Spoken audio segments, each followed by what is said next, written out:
Get out if all you're going to do is sleep. You're in the way. Such a useless wife. The one spewing the hurtful words, sadly, was my husband's mother. My mother-in-law.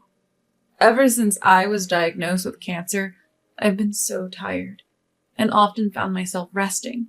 My unhinged mother-in-law seemed to think I was just being lazy. It would constantly berate me. I can't stand her.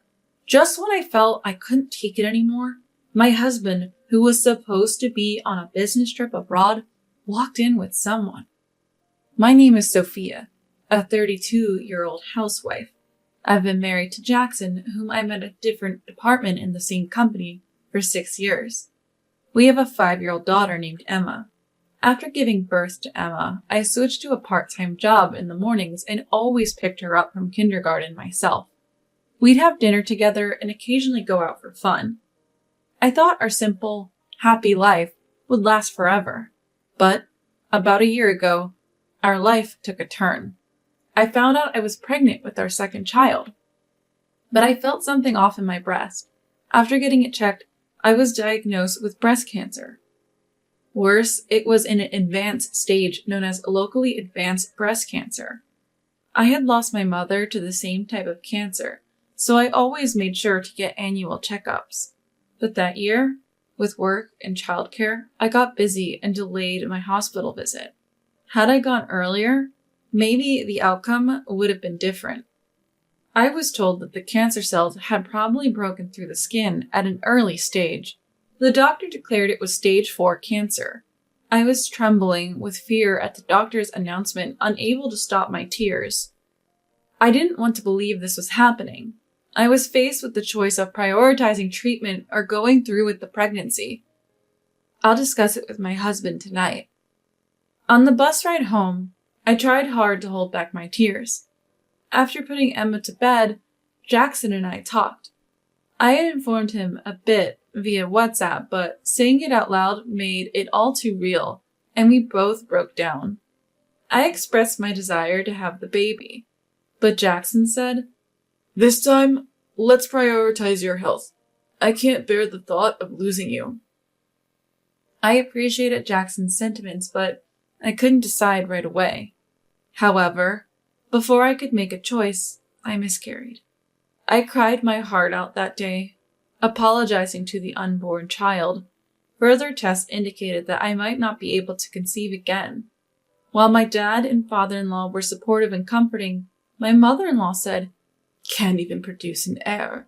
Truly useless."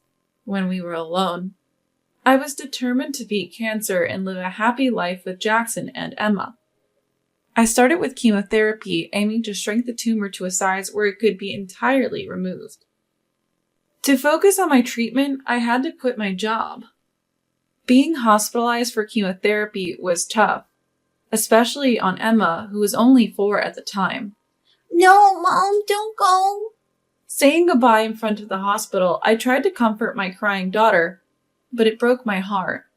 I felt so guilty making young Emma feel this way. Until Jackson got home, Emma would be taken care of by my mother-in-law after kindergarten, which I really disliked. Because once, after being scolded by my mother-in-law, Emma cried even harder. "Emma, don't be selfish. It's okay if Mommy doesn't get better, right?" She might be right in what she's saying, but I thought there's no need to speak that way to a 4-year-old. I've always had a hard time with my mother-in-law, even disliking her since the beginning of our marriage. She's incredibly harsh, speaks aggressively, and doesn't hesitate to say hurtful things. During family meetings, she would critically assess everyone, asking about my education and family background. When she found out my mother battled breast cancer, she said, "Doesn't that mean Sophia has a high chance of inheriting it? Maybe you shouldn't get married."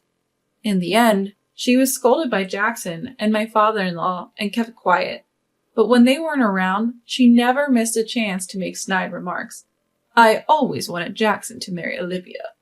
Olivia is a childhood friend of Jackson's and a violinist, a graduate from prestigious music school and apparently a favorite of my mother-in-law.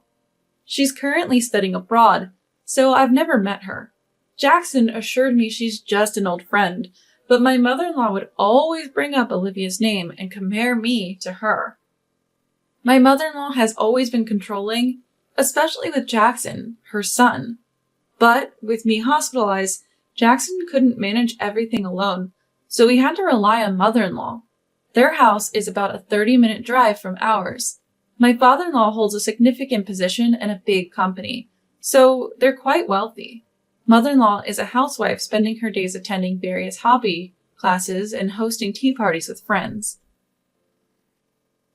I secretly wondered how someone with such a sharp personality could have friends, but in our current situation, we had no choice but to rely on her. "Thank you, mother-in-law, for taking care of Emma," I said. "Oh, don't be so formal. We're family, though I might have to skip some of my classes. Oh, don't worry about it." I wanted to retort to her daily dose of sarcasm, but held back, forcing a smile. Even though I disliked my mother-in-law, she was the only option we had. She might be harsh, but she did care for Emma, her granddaughter, when she wasn't scolding her. Then my chemotherapy began. I received encouraging messages from my dad, father-in-law, Jackson, and Emma, which gave me the strength to persevere. Of course, there were no messages from mother-in-law. Locally advanced breast cancer is quite challenging. Apart from the pain, the tumor protruding from the skin was hot, emitted a foul odor, and dampened my clothes. Being summer, the smell seemed even more potent. I felt terrible thinking I was causing discomfort to my family, medical staff, and others around me. During my hospital stay, I looked forward to messages and video calls from Jackson and Emma. Mom, hang in there with the treatment. Emma's being a good girl. Her sweet voice over the video gave me the strength to endure the painful chemotherapy sessions. Despite the severe nausea and difficulty eating, the treatment finally ended, and the shrunken tumor could be surgically removed. By the end of the summer, I was set to be discharged. The doctor advised, "You'll be under observation from now on. Please come for regular checkups. If any cancer cells remain, we'll collaborate with plastic surgery department for grafting during removal, followed by radiation therapy." I was told it would be challenging to achieve a complete cure, but I was just happy to be going home. Jackson and Emma came to pick me up from the hospital. Seeing Emma after so long, she ran and hugged me, and I hugged her back tightly. "Thank you, Jackson. I'm sorry for leaving Emma with you for so long. I've lost weight, haven't I? Look at my hair," I said, trying to make light of the situation by touching the sparse hair left on my head. Jackson, with tears in his eyes, hugged me and said, "You've been through a lot." A few days later, we went to my in-laws' house for a post-discharge celebration. I deeply thanked my father-in-law and mother-in-law. "Thank you both for everything. I'm sorry for the inconvenience." While father-in-law responded warmly, mother-in-law remained cold and distant. "Let's eat." When I tried to help, she surprisingly said, "You just got out of the hospital. Sit down and rest." Probably because Jackson and father-in-law were there. That night, we stayed over. Jackson had to rush to work, so after putting Emma to bed, I took my painkillers and another medicine to reduce the odor. After changing my bandages and taking a warm shower to ease the pain, I was about to put my used towel in the washing machine when mother-in-law burst in. "What's this awful smell? Don't put your towel in our machine. It'll transfer the odor," she said, pinching her nose dramatically. She then stared at my chest and laughed. "What's with that chest? It looks disgusting." I was taken aback. I seriously thought I was crazy. Ignoring her seemed the best option to avoid wasting energy. I never missed my monthly checkups, but my condition wasn't improving much. Jackson always took time off to accompany me, diligently noting down the doctor's advice. I was filled with gratitude. Despite mother-in-law's comments, I decided to undergo surgery to remove the remaining cancer cells. It wasn't a cure, but it would improve my quality of life. Even if I don't like spending time in a room that smells bad, this time I didn't have to stay in the hospital for as long, so Jackson took some time off. After the surgery, the odor began to diminish gradually. On days when I felt strong enough, I enjoyed taking walks with Emma or baking together. Still, many days were filled with fatigue, making it hard to do household chores. Jackson, without any complaints, took the initiative in doing the housework. Even after a tiring day at work, he cared for Emma, and I couldn't thank him enough. "I'm sorry, Jackson. I put so much on you." You have nothing to apologize for, Sophia. Just rest and get better soon. I've always cherished Jackson's kindness, even before we got married. My mom passed away from cancer shortly after our wedding. She was given only 6 months to live, but managed to stay with us longer. She was overjoyed about our marriage. Though she couldn't attend the wedding, she cried tears of joy seeing my bridal photos. I wish she could have met her granddaughter, Emma. I yearn for a long life with Jackson and Emma. I hope to hold Emma's children in my arms someday. All I could do was focus on my treatments. Then one day, an incident occurred. Jackson informed me he had to go on a week-long business trip. I'm really sorry. Can you stay at my parents' house for just a week? Jackson knew about the challenges of living with mother-in-law, but was unaware of the harsh words she often directed at me. The thought of spending a week with mother-in-law was daunting, especially with young Emma around. But I reluctantly agreed to Jackson's proposal. Father-in-law was very welcoming in front of father-in-law. Mother-in-law wouldn't say, "Don't worry about a thing. Just ask if you need help." But I couldn't forget the hurtful words she'd said during my last visit. A few days after Jackson left for China, after dropping Emma off at kindergarten, I felt extremely lethargic. As I was about to rest, mother-in-law suddenly came in and demanded, "Clean the house, do the laundry, prepare dinner, and tidy up the garden." "Where are you going, mother-in-law?" "Anywhere I want. Just make sure you work while you're alive." She left without waiting for a response. I was too weak to do any chores and decided to rest. Feeling helpless and tired, I lay down on the bed. I seemed to have a fever, and I thought I had come to see my mother-in-law just for something like this, but I couldn't do anything. I felt feverish and texted Jackson about my condition. I must have fallen asleep because I was jolted awake by someone shaking me. "How long will you sleep? Get up!" I woke up to mother-in-law's loud voice and her glaring at me. "If you're just going to sleep, leave. You're such a burden. Why haven't you done what I asked?" Her shrill voice made my headache even worse. "You've been discharged, so work. You neglect Emma and make Jackson do all the housework. I feel sorry for him." Mother-in-law continued to berate me. Even without being told, I feel more guilty than anyone about Jackson and Emma. But my body is just so weak. Even if they say I can be discharged, I can't just get up and move immediately. If I could, I wouldn't be here. "You should have never married someone like him. Poor Emma, having you as a mom." The harsh words kept coming, and with my fever and fatigue, tears started to form. "I'm sorry, please forgive me. I'll do my best with the treatment." All I could do was apologize. "You're not recovering because you lack determination.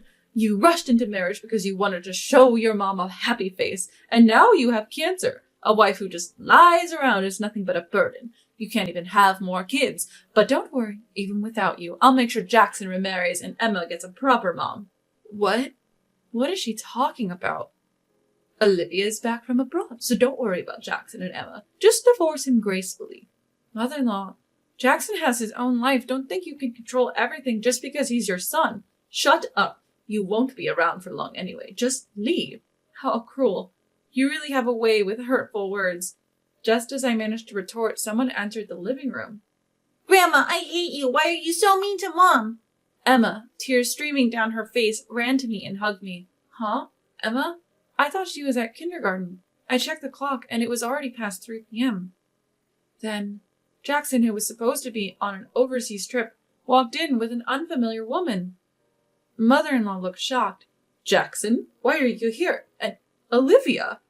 I got a call from Sophia this morning saying she wasn't feeling well, so I came back. Then I got a call from kindergarten saying no one picked up Emma. If you have a problem, take it up with Mom."